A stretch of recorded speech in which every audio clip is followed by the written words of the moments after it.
Bonjour tout le monde, j'espère que vous allez bien. Chers abonnés, je vous remercie pour votre fidélité. Dans cette vidéo, je vais vous entretenir sur les 5 phases de gestion de l'échec.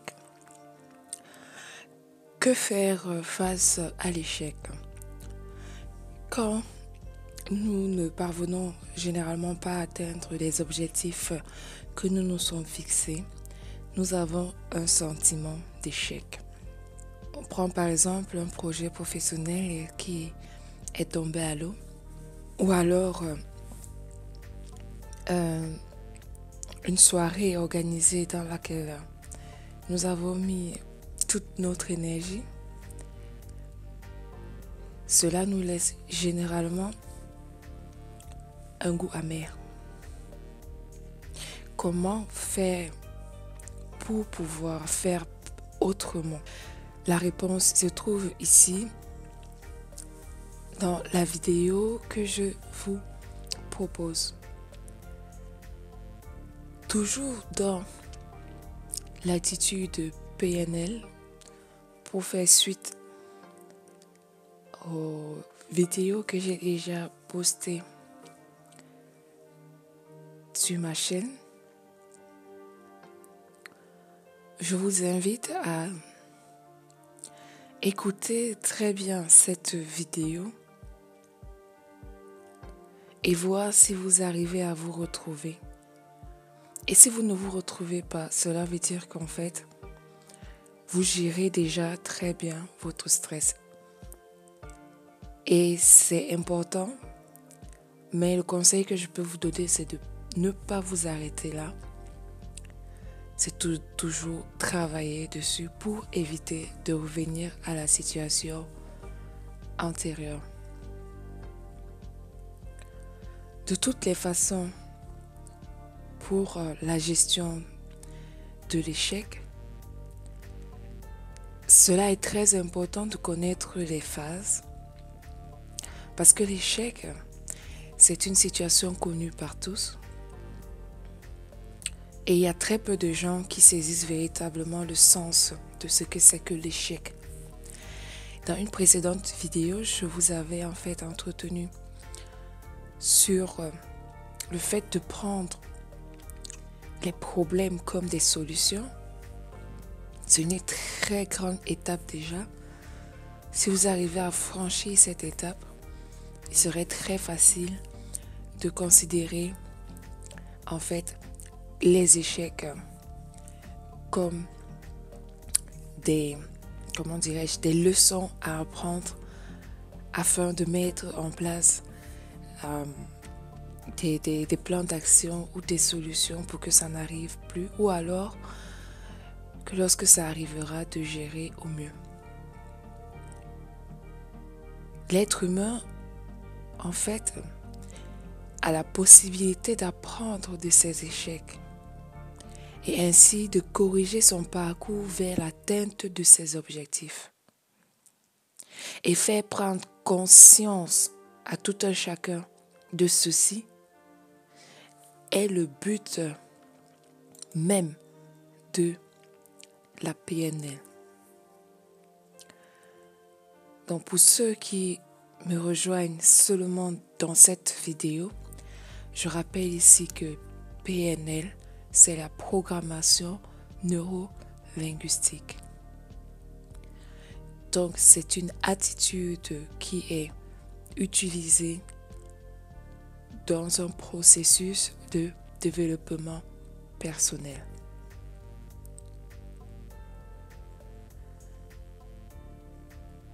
Maintenant, si nous parlons de ces 5 phases,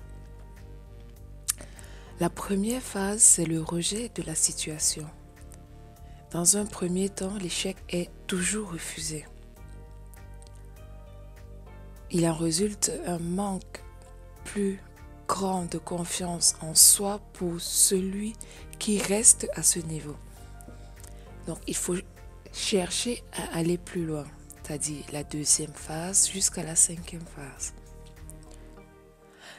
La deuxième phase, c'est le découlement des émotions. La personne qui échoue est souvent en colère, triste, voire déprimée. Elle pense alors être nulle, inutile, ne jamais pouvoir y arriver, ou alors simplement que c'est la faute de quelqu'un d'autre. Ça, vous remarquerez, hein, peut-être vous n'avez pas encore vraiment mis le doigt dessus, mais vous verrez qu'à chaque fois que vous échouez, vous ratez quelque chose, vous cherchez toujours un bouc émissaire. Vous cherchez toujours à rejeter la faute sur l'autre. Et lorsque vous avez rejeté la faute sur l'autre, vous avez le sentiment de vous sentir mieux. Mais c'est faux. C'est faux pourquoi? Parce que là, vous n'allez pas jusqu'au bout du processus, c'est-à-dire jusqu'à la 5e phase pour pouvoir gérer cet échec au mieux. La 3e phase, c'est l'acceptation. C'est là, en fait, que vous avez très très mal. Parce que lorsque vous acceptez que vous avez échoué, vous prenez conscience de la réalité. Beaucoup de gens à cette étape restent aux précédentes phases et refusent d'intégrer l'échec.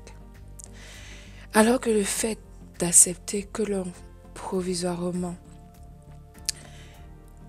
nous avons provisoirement connu la défaite peut être un grand soulagement et peut constituer le prérequis indispensable à la phase de reconnaissance du besoin ou l'envie du changement qui est la phase 4.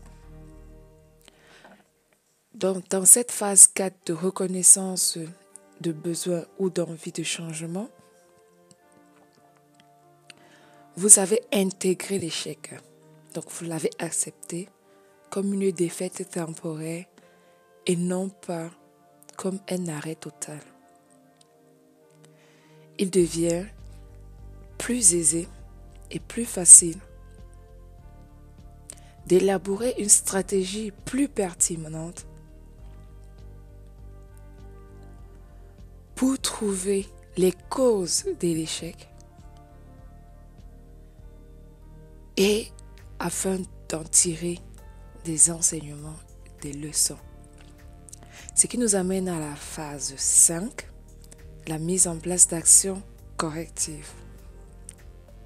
Donc, à partir des enseignements tirés de la phase précédente, on va ici mettre en place des actions pertinentes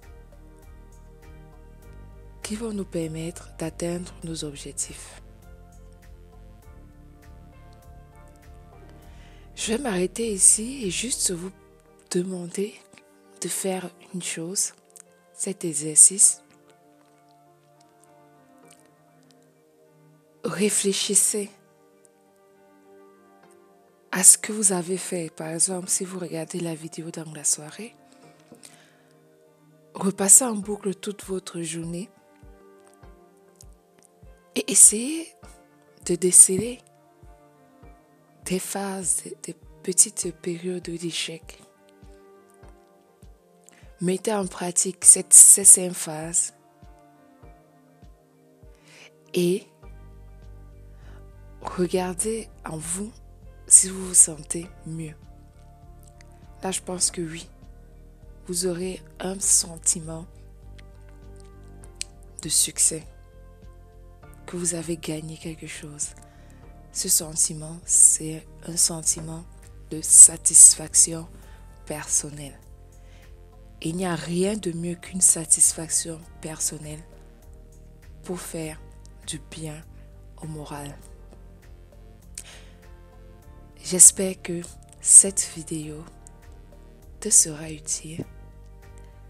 J'espère que tu as bien écouté ce que je t'ai dit. Et je te promets de remettre encore plus d'énergie pour trouver d'autres vidéos qui pourront t'aider dans ton processus de développement personnel. Et je te dis à très bientôt sur la chaîne Nipub pour plus de vidéos, pour plus de tutoriels. Ciao, ciao!